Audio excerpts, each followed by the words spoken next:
Kasih kurikulum merdeka. Selamat datang Bunda. Lanjut Bunda, next. Oke. Disiplin positif itu apa sih? Pengertian dari ya. Sudah jalan.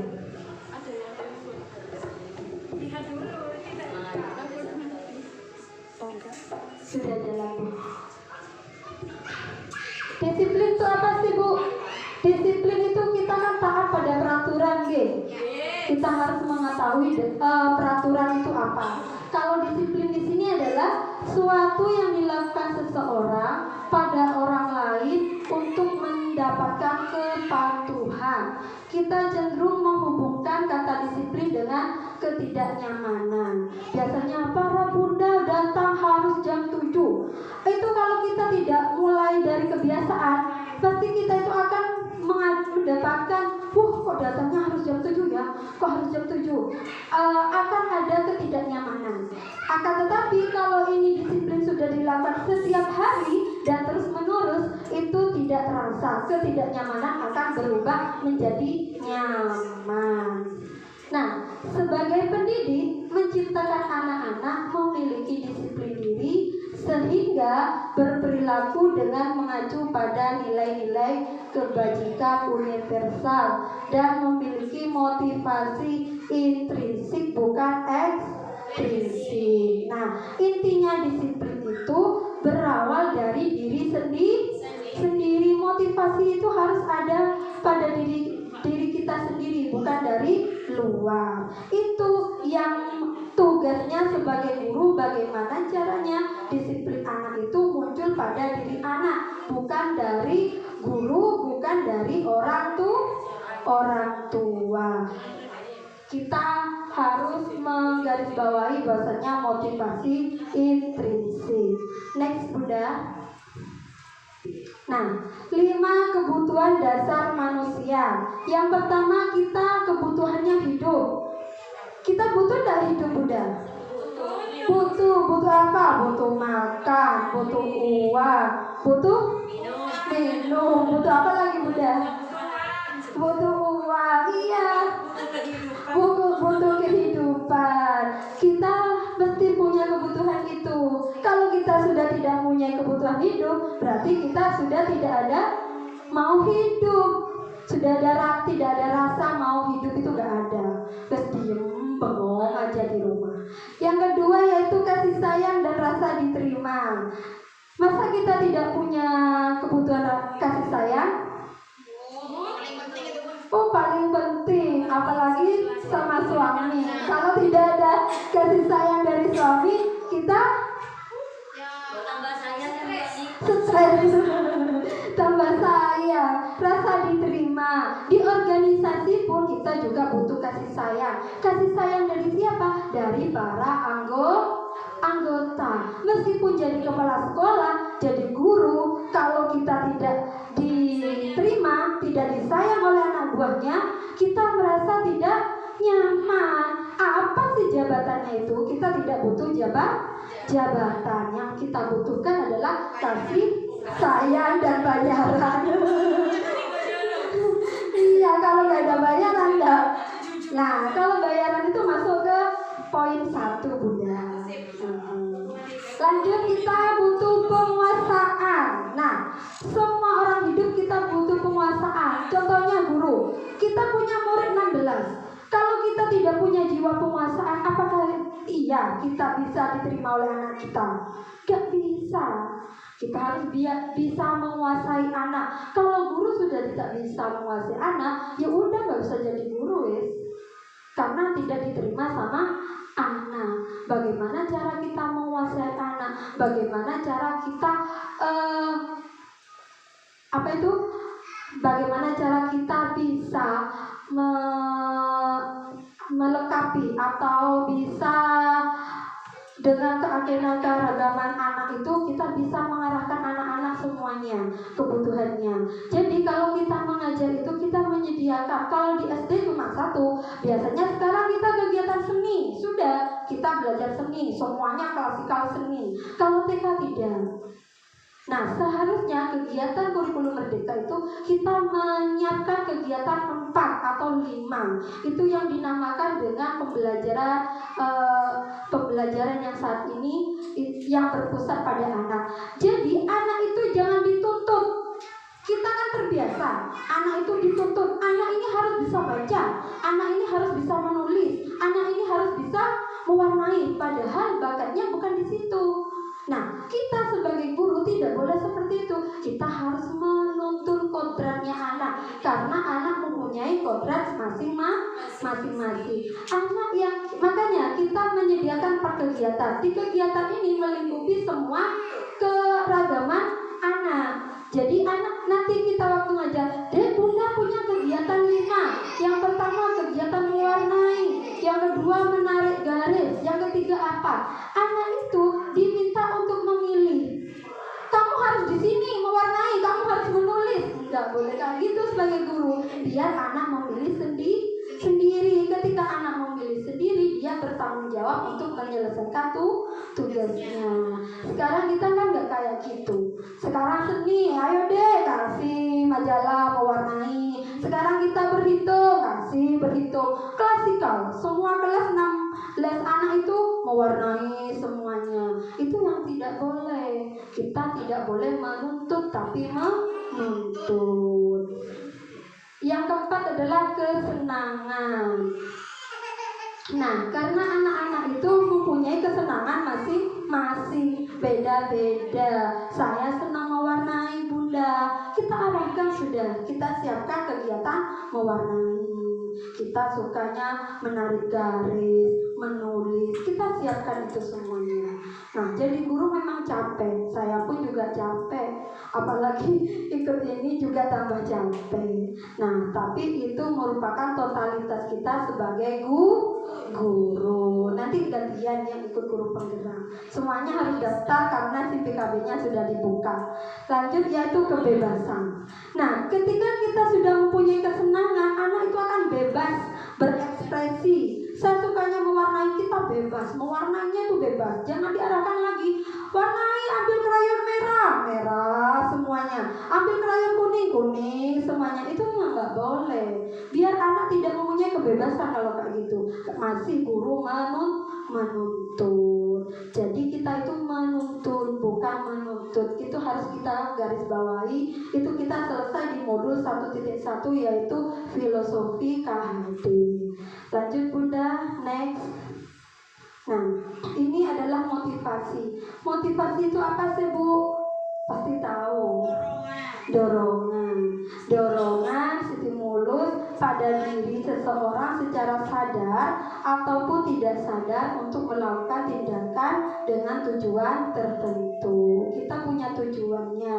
Nah, berarti motivasi itu harusnya muncul pada diri sendiri, intrinsik, bukan dari orang lain, bukan dari ekstrinsik. Di sini untuk menghadirkan ketidaknyamanan atau hukuman dari menghindari ketidaknyamanan atau hukuman untuk mendapatkan imbalan. Nah, di sini motivasi ada 3 Bu. Yang pertama untuk menghindari ketidaknyamanan atau hukuman, untuk mendapatkan imbalan atau penghargaan dari orang lain, untuk menjadi orang yang mereka inginkan dan menghargai diri sendiri dengan nilai-nilai yang mereka percaya. Di sini Bunda mau milih yang mana? Motivasinya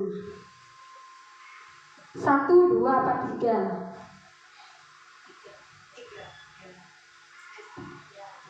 Milih yang mana? Milih yang ketiga. Yang ketiga ini muncul dari diri sendiri. Kalau ini eksternal dan ini eksternal dan ini internal. Kita sekolah guru harus datang jam 7. Kita pulangnya kita datangnya kalau guru datangnya jam 6.30. Kalau kita motivasi dari diri sendiri, meskipun tidak ada peraturan itu, kita tetap datang jam 6.30. Berarti kita masuk pada motivasi ketiga.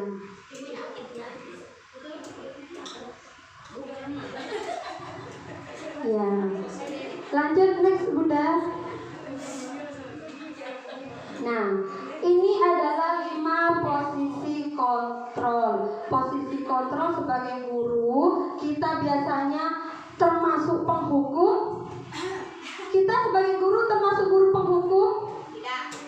Tidak. Beneran? Anak datangnya telat, apa kita hukum? Tidak. Anak tidak menyelesaikan tugas, apa kita hukum? Tidak. Yang kedua, pembuat rasa bersalah. Ketika anak melakukan kesalahan, apakah kita sebagai guru termasuk poin nomor 2, pembuat rasa bersalah? Tidak. Anak datangnya telat ke sekolah. Jadi kita kenapa kamu kok telat?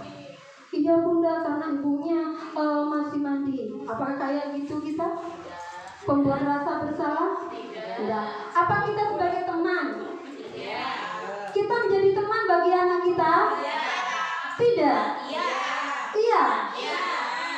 Jadi teman? Teman bermain, teman belajar dalam dunia.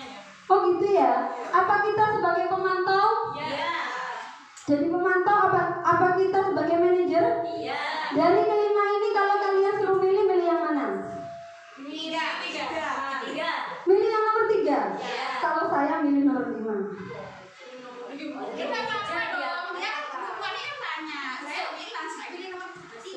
Iya.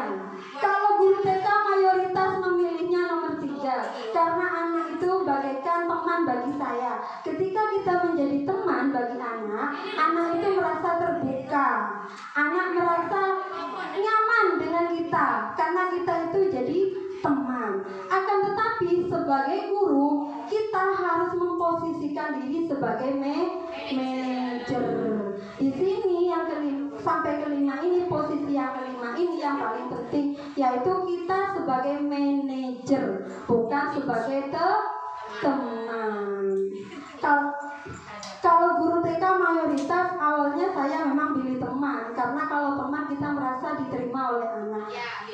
Iya, tapi kita harusnya sebagai guru harus menjadi manajer, memanajeri anak-anak semuanya. Jadi nanti kita melakukan pemantauan sama anak lebih bagusnya di posisi manajer. Next bunda. Nah, contoh posisi kontrol. Contohnya ya, siswa telah datang ke sekolah. Kalau kita sebagai guru penghukum, nah pertanyaannya, anak tidak boleh masuk kelas karena kita sebagai penghukum. Pernah nggak bunda melakukan kayak gitu? Dulu pernah kebiasaan seperti itu. Sudah tidak. Itu termasuk penghukum ya. Anak tidak boleh masuk kelas. Anak tidak membawa peralatan sekolah. Berarti anak berdiri di depan kelas satu kaki kayak gitu kan? Enggak. Sudah tidak ada kayak gitu. Kalau masih ada guru penghukum berarti nanti ikut pelatihan lagi ya. Yang kedua yaitu pembuat rasa bersalah. Di sini yang membuat rasa bersalah biasanya bundanya bilang, sudah bilang ke sekolah tidak boleh datang terlambat. Jadi anak itu merasa bersalah dan anak itu bercerita, iya bunda saya terlambat karena ibu masih mandi, waktunya berangkat, tadi saya sepedanya ini. Anak merasa bersalah, jadi anak mau mengutarakan semua pendapatnya. Kita tidak pernah melakukan kayak gitu? Enggak ya bu? Pernah. Intinya kalau anak terlambat kita tanyain apa alasannya. Nanti akan timbul rasa bersalahnya. Yang kedua sebagai teman. Kalau sebagai teman, ayolah ke sekolah, tidak boleh terlambat. Sekarang tidak apa-apa. Itu sebagai teman. Pertanyaannya yang biasanya kita ajukan kayak gini. Kalau pemantau, kamu sudah melanggar, konsekuensinya apa? Kan gitu, kita menanyakan hukumannya apa bagi anak yang terlambat. Tapi kita tidak pernah melakukan kayak gitu. Kalau posisi kita sebagai manajer, pertanyaan yang kita ajukan, apakah kamu tahu kesalahanmu apa nak? Iya bunda terlambat. Kira-kira bagaimana memperbaikinya? Iya bunda, besok saya datangnya nggak terlambat lagi. Nah kak gitu. Dari penghukum, pembuat rasa bersalah, teman, pemantau, manajer, pertanyaan mana yang sekiranya lebih dewasa? Di manajer. Jadi kita posisikan guru itu sebagai manajer, bukan sebagai teman lagi, tapi manajer. Next bunda. Nah, keyakinan kelas. Biasanya keyakinan kelas itu dilakukan setiap awal tahun pembelajaran. Bunda-bunda sudah melakukan itu? Belum. Jadi anak mau masuk kelas, itu kita sudah tahu muridnya berapa, kita melakukan kalau dulu kesepakatan kelas ya. Sekarang itu sudah bergeser menjadi keyakinan kelas. Di sini anak-anak itu melakukan saya datang tidak terlambat, saya datang tidak terlambat. Kita buat keyakinan kayak gitu. Saya tidak lari-lari gitu. Tapi hilangkan kata tidak karena itu tidak bagus. Buatlah kata-kata yang positif.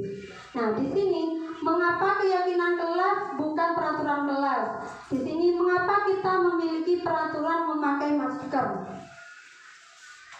Karena melindungi diri dari virus. Mengapa kita memiliki peraturan wajib menggunakan helm? Biar melindungi dari keselamatan. Nah, keyakinan kelas ini akan dilakukan untuk melindungi anak di kelas. Anak ke sekolah, anak jangan lari, anak lari-larinya santai, duduk yang manis, gitu kata-kata positif. Anak duduk yang manis, lari-lari pelan-pelan, jalan hati-hati, kayak gitu. Nanti itu berperaturan. Nah, anak yang melanggar itu kita tanya, kita selesaikan masalahnya menggunakan segitiga restitusi. Next Bunda. Nah, ini keyakinan kelas. Yang pertama kita melakukan diskusi dulu dengan anak. Jangan moro-moro keyakinan kelas langsung Bunda siapkan. Seret. Ini keyakinan kelas yang sudah Bunda buat. Anak-anak harus mengikuti keyakinan kelas. Tidak kayak gitu, tapi kita melakukan diskusi dulu sama anak-anak kita. Meskipun kata-katanya hanya sedikit kalau adik TK itu ya. Kecuali adik SD itu biasanya sudah kayak bahasa. Kalau TK itu paling kenalnya tidak iya gitu ya. Kita diskusi, nanti kita rangkum. Di sini saya sudah membuat keyakinan kelas. Dosennya mengembalikan apa nih? Mengamalkan ajaran agama Islam sebagai tata tertib. Kebaikan, rasa aman. Ini kecil ini. Tertib saat belajar. Nah, jadi anak-anak tertib saat belajar. Terus ke kamar mandi bersama Bunda. Biasanya ke kamar mandinya minta anterin ibu. Jadi kita sudah melakukan keyakinan kelas, ke kamar mandinya bersama Bunda. Next Bunda. Nah, ini yang dinamakan segitiga restitusi. Yang pertama kita membuat keyakinan kelas dulu. Setelah itu kita menanyakan keyakinan, menstabilkan identitas, validasi tindakan yang salah. Next Bun. Nah, ini yang dinamakan segitiga restitusi. Yang pertama menstabilkan identitas. Ketika anak itu di kelas keliling-keliling, Bunda sudah mengajari, tapi anak-anak keliling-keliling tidak mendengarkan Bunda ngomong. Itu sudah anak melakukan kesalahan, tidak sesuai dengan keyakinan kelas. Jadi anaknya kita panggil, kita lakukan segitiga restitusi. Di sini pertanyaan yang pertama kita membuat kesalahan sesuatu yang wajar, nak. Nanti anak jawab, iya Bun, karena tadi saya keliling-keliling capek banget Bunda. Manusia tidak ada yang sempurna. Iya Bunda, saya kan manusia biasa Bunda. Gitu. Nanti jawabannya runtut. Terus kita tanya lagi, kita bisa memperbaiki masalah ini. Iya Bun, saya harus duduk yang manis ketika Bunda menjelaskan. Setelah itu saya tidak menanyakan kesalahan, tetapi fokus memperbaiki masalah ini. Iya Bu, saya tidak salah, karena saya tadi capek duduk terus Bu. Jadi saya jalan-jalan biar saya sehat gitu.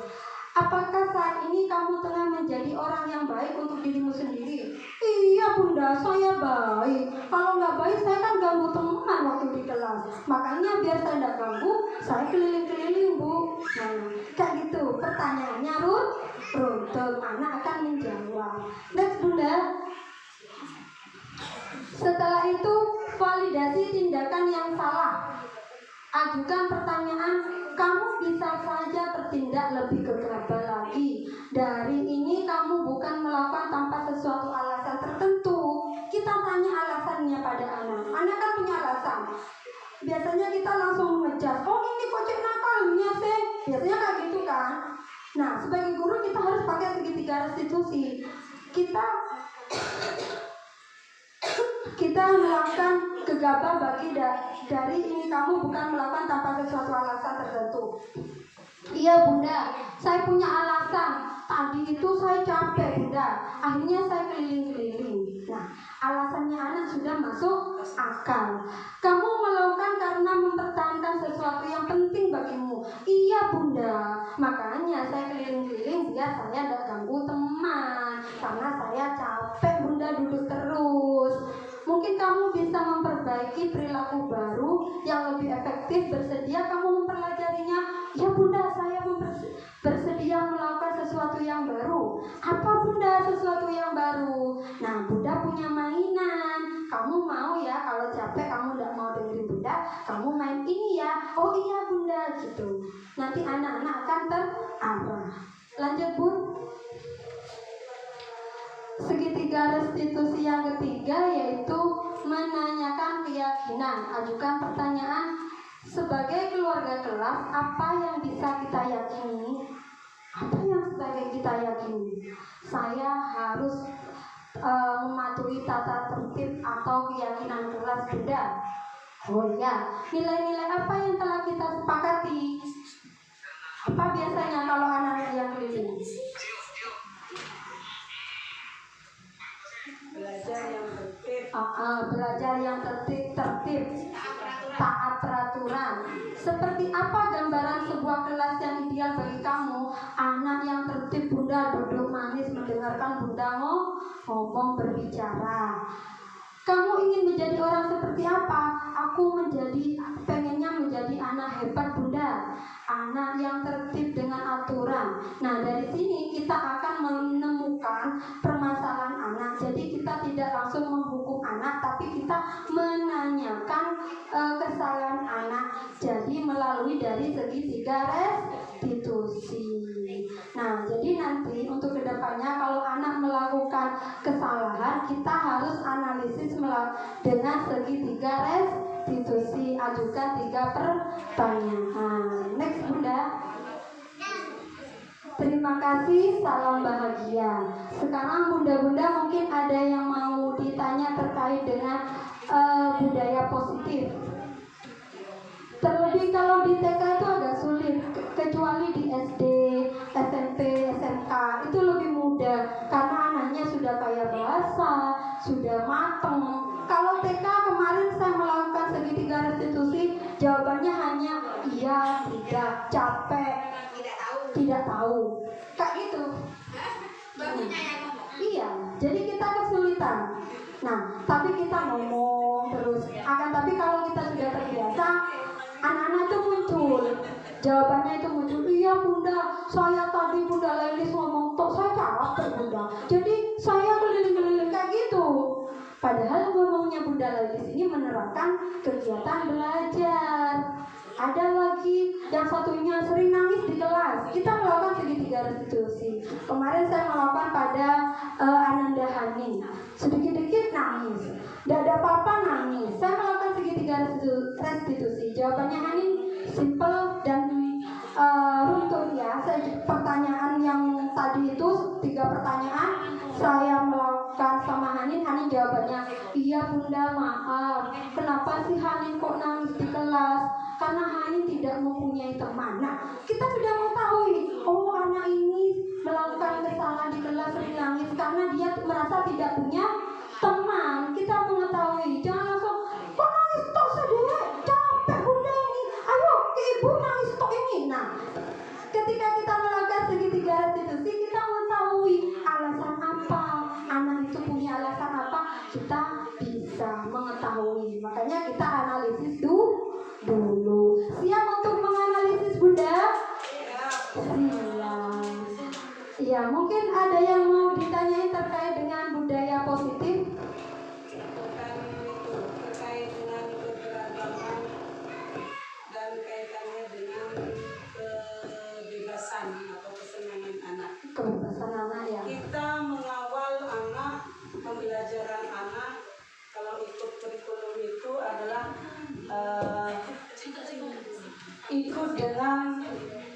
karakter anak masing-masing.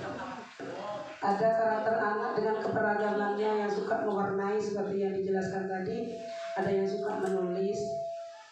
Dan yang saya tahu juga anak itu dalam mengawal ada anak auditorio, ada visual, ada audio visual. Nah, di situ kesulitan kita di kelas itu kalau kita memberikan kebebasan pada anak, apakah kemudian bisa memenuhi kebutuhan belajar anak? Kita bebaskan anak. Oh, anak ini suka mewarnai, ya sudahlah, anak ini mewarnai saja. Ini anak suka berkarya atau melukis dan lain sebagainya. Ini di sanalah. Terus kebutuhan yang lainnya itu bagaimana? Sementara anak butuh pengetahuan yang lain, walaupun haknya bukan di situ. Seperti itu. Mungkin ada penjelasan atau gambaran. Terima kasih. Ya, terima kasih Bunda Oliva atas pertanyaannya. Pertanyaannya bagus sekali. Plus buat Bunda Oliva. Ya, terkait dengan kebutuhan anak. Di sini anak itu mempunyai kecerdasan multiple intelijensi ya. Sebagai guru kita harus menyiapkan atau kita harus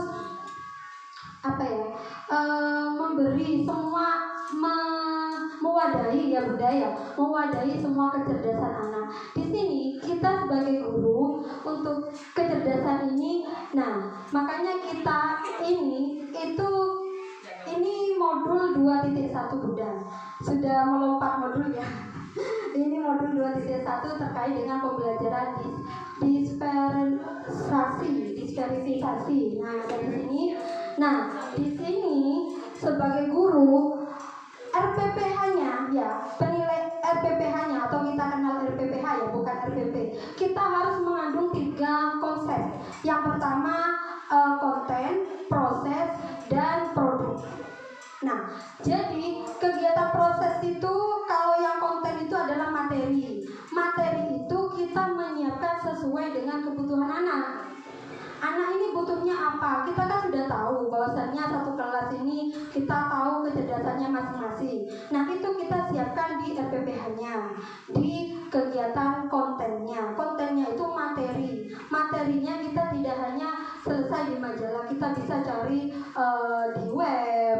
Nah, itu kita siapkan di situ. Yang kedua prosesnya. Prosesnya ini bagaimana pelaksanaannya, hasilnya bagaimana. Nah, dari itu kita menghasilkan produk. Kemarin itu punya saya terkait dengan kecerdasan ini, saya itu RPPH-nya yang kontennya itu materinya mengenai yang pertama itu temanya saya kebutuhan anggota tubuh. Materinya mulai dari mata itu manfaatnya apa, hidung itu apa, semuanya tubuh ini kita jelaskan. Kalau kita biasanya selesai dari anak menanyakan anggota tubuh itu apa, kan kayak gitu ya, itu enggak. Jadi kita prosesnya materinya itu disimpulkan semua, dimunculkan, termasuk dengan perkembangannya anak itu, kecerdasannya anak itu kita munculkan semuanya di situ, di materinya, di kontennya itu. Kita tidak selesai di majalah, kita bisa cari di web. Setelah itu prosesnya. Nah, dari materi-materi itu prosesnya apa? Nah, itu kita jelaskan. Setelah itu produknya apa? Kalau kita pilih satu Bu, nggak apa-apa, satu saja.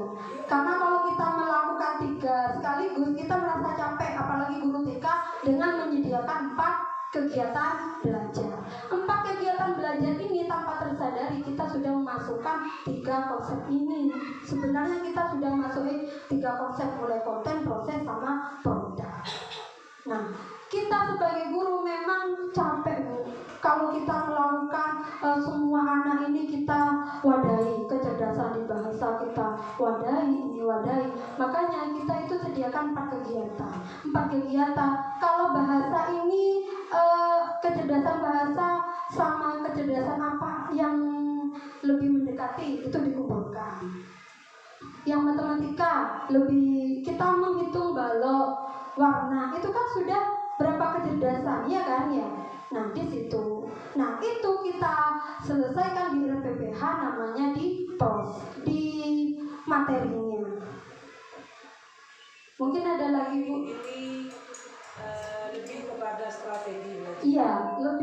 strategi belajarnya. Memang strategi itu kita kan sebagai guru biasanya buat RPPH 1 minggu selesai kan ya. Seharusnya kita buat RPPH 1, apa sih besok yang saya kerjakan.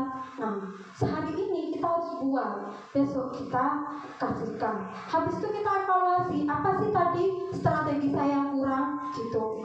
Setelah itu kita analisis lagi di RPPH kita. Yang kesalahan tadi itu kekurangannya apa, itu kita evaluasi, baru kita siapkan untuk materi besoknya. Kak gitu Bu, seharusnya kak gitu. Tapi kita kan merasa capek, selesai 1 minggu selesai ya, cepat pulang. Iya. Yang penting penilaiannya. Kalau TK itu penilaian yang banyak, kalau SD cuma 1, tidak banyak. Tapi SD gajinya banyak. Oh, kalau SD gajinya banyak, tenang. TK juga banyak, ya. Kalau guru TK muda-muda, awet muda. Coba kalau guru SD, enggak kan? Karena terlalu banyak gajinya. Tidak ada apa-apa. Guru SD itu lebih ini. Kalau kita melakukan permasalahan kesalahan anak, guru SD itu lebih cepat melakukan itu. Karena SD itu, anak SD itu dia sudah kaya bahasa, kaya ide. Lain lagi dengan anak TK. Hanya selesai begini. Iya bunda, enggak bunda, sudah selesai di situ. Mungkin ada lagi Bu. Iya.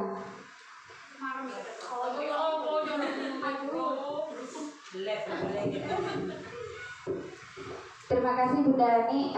Ini juga saya mau menanyakan sesuatu terkait dengan kegiatan sekolah yang sekarang sudah merujuk pada implementasi kurikulum Merdeka. Tadi sudah dijelaskan bahwasanya kita menilai anak itu dari berbagai segi ya. Kemudian disediakan 4 kegiatan. Dengan demikian artinya kita sebagai guru TK kan harus kreatif menyediakan kegiatan-kegiatan ini. Dan yang saya tahu selama saya mengajar TK itu bahwa di antara 4 kegiatan ini hanya ada kalau nggak salah 2 atau 1 kegiatan berat, yang 3 kegiatan ringannya seperti itu. Pertanyaan saya yang mungkin kurang lebihnya seperti pertanyaan Bunda Homifah, cuman lebih spesifik saja. Begini sederhananya, 4 kegiatan sudah kita sediakan. Kemudian tiba-tiba ketika kita mengajarkan ini, saya ada 4 kegiatan yang akan kita selesaikan hari ini. Anak-anak itu kan biasanya cenderung suka sesuatu yang 1 menantang, 2 membuat mereka penasaran atau ingin tahu, seperti itu ya.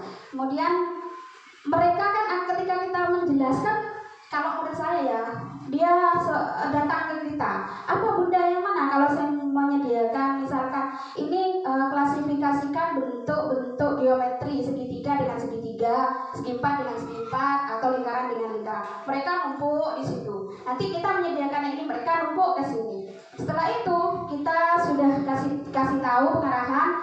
Nah, 4 kegiatan kita laksanakan, silahkan anak-anak pilih mana yang kalian sukai. Mereka sudah jalan ya dengan 4 kegiatan. Pertanyaan saya, apakah 4 kegiatan ini harus selesai ketika jam sudah sampai pada waktunya? Atau selesai tidak selesai itu tidak ada masalah? Seperti itu yang ingin saya tanyakan. Kemudian penilaiannya. Kita kan akan kesulitan dengan penilaian ya, dengan 4 kegiatan ini kan kita harus keliling.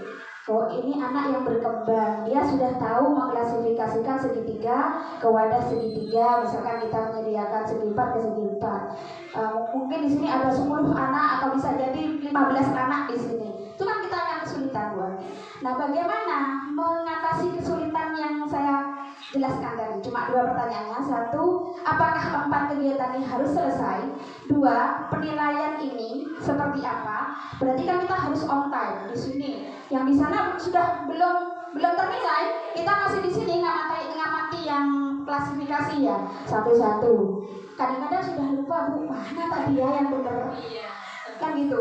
Terus belum lari yang ke sini, yang sana sudah terabaikan. Belum yang 2 kegiatan yang lainnya. Itu bagaimana trik atau cara yang harus kita gunakan. Terima kasih. Ya, terima kasih. Tepuk tangan buat Bunda Laris. Pertanyaannya 2. dua ini bagus sekali ya. Ini guru senior saya, tadi Bunda Hanifah juga guru senior saya. Seharusnya saya belajar sama beliau-beliau. Nah, untuk pertanyaannya Bunda Lailis yang pertama yaitu mengenai apakah kalau waktunya sudah habis apa hanya dibiarkan saja atau harus selesai gitu ya. Nah, kalau menurut saya itu harus dibiarkan saja. Jadi kita kalau waktunya sudah habis, kan anak-anak waktunya istirahat. Ya sudah, anak istirahatkan. Berarti kita evaluasi. Terlalu berat berarti tidak. Nah, kita evaluasi, kita lakukan ke besoknya. Jadi keempat ini satu yang berat, yang kedua ini yang ringan, setelah anak selesai itu kan ada sudut pengaman ya kan gitu. Nah, jadi kita evaluasi lagi strateginya kita, kekurangannya di mana tadi. Kadang-kadang yang 4 tidak diselesaikan malah ke sudut pengaman semua, Bu. Gimana itu? Lah, sudut pengamannya jangan dikasihkan dulu, Bunda. Makanya tadi itu keyakinan kelas itu. Jadi kita buat keyakinan kelas dulu. Ketika anak itu sudah mengetahui keyakinan kelas, anak-anak itu kan mengikuti dengan keyakinan kelas. Maaf nih, begini. Ya. Saya punya murid yang hiperaktif. Dia diberi kegiatan apapun itu. Bahkan kemarin saya rasa mengecap rumah yang dari kampus itu menantang bagi saya. Menurut saya. Menurut saya. Tapi kan menurut anak enggak. Tapi anak-anak 90% itu memang menyukai kegiatan Menyukai. itu. Satu Bu yang bilang capek saya Bunda, mau lari deh sudah. Iya, Radit ya Bunda. Saya bilang Radit itu sebelah, saya bilang ya sudah Radit masuk aja. Masuk saja. Sekarang Radit maunya apa? Biasanya anak ini suka nyusun balok. Sekarang bikin rumah-rumah les dari balok karena memang kebetulan temanya Ya. rumah ya. Jo, payah, komun. Iya, jadi kita kan tadi itu kita mewadahi semua kesukaan anak. Kesukaannya anak tadi itu Radit menyusun balok bentuk rumah. Raditnya nggak mau, udah saya capek. Berarti dia tidak mengikuti keyakinan kelas. Kita analisis anak itu Bunda, melakukan segitiga restitusi. Iya, saya bingung Bunda karena di segi apanya yang mau saya wadahi. Di segi ini dia Iya, suka kita kan kesulitan. Iya, berarti kita melakukan segitiga restitusi buat Radit. Jadi nanti apa sih alasannya Radit kita mengetahui. Kita melemparkan dengan 3 poin tadi itu sama Radit. kaitannya dengan penilaian juga. Kalau penilaian ya, penilaian itu kan kita nilai di sini. Kita kan tidak tahu anaknya ini, oh ini yang ini, belum lagi ke sana. Kita mah capek Bu. Nah, kita pakai insting. Nah, oh ini biasanya di sini. Oh ya sudah tahu. Lanjut ke sini, gitu. Karena kan kebetulan di siswa saya itu memang kelas gemuk ya. Iya. Ya. Kelas gemuk 30. Iya 30. Kemudian saya yang kewalahan itu yang over tadi itu. Oh ada 2 sebenarnya, tapi yang satu tidak terlalu keliling-keliling. Jadi ya yang bagi saya itu penuh tantangan itu tadi dan tadi. Nah, tapi ini sebenarnya memang mau dia menyusun bagus memang hasilnya. Ketika saya analisis kenapa kamu bangun ini adik Radit, ini sekolah Bunda, ini peluncurannya, ini pintu gerbangnya bagus. Ketika dia mau, pada saat mulai dari masuk dia sudah nggak mau bilang bosen, semua kegiatan bosen. Ya makanya kita kan tidak boleh menuntut anak. Kamu harus kayak gini, nggak boleh kan? Kita harus menuntut anak. Jadi kalau anak itu sukanya ini kita arahkan ke situ.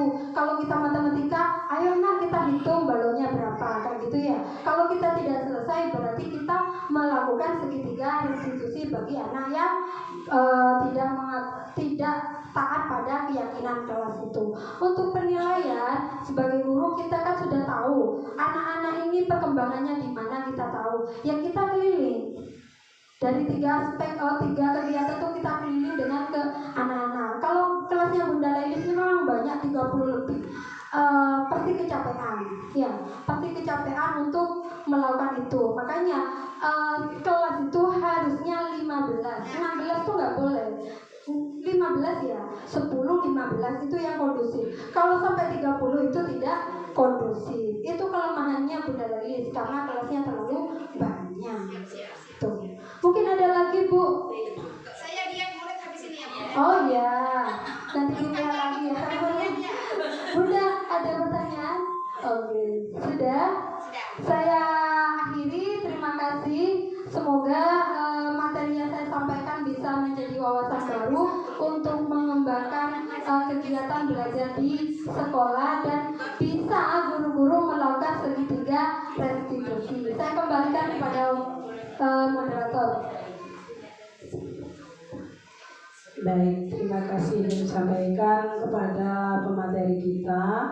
Mudah-mudahan apa yang telah disampaikan banyak membawa manfaat untuk kita. Tugas kita sebagai guru mengawal anak-anak dalam rangka memenuhi kebutuhan belajar anak. Untuk kedepannya semoga banyak bermunculan para penggerak-penggerak yang lain. Amin, amin ya rabbal alamin.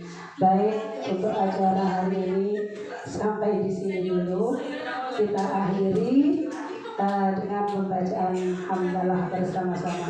Alhamdulillahirabbil alamin. Terima kasih, saya sebagai moderator, kurang lebihnya mohon maaf yang sebesar-besarnya. Akhir kalam, wassalamualaikum warahmatullahi wabarakatuh.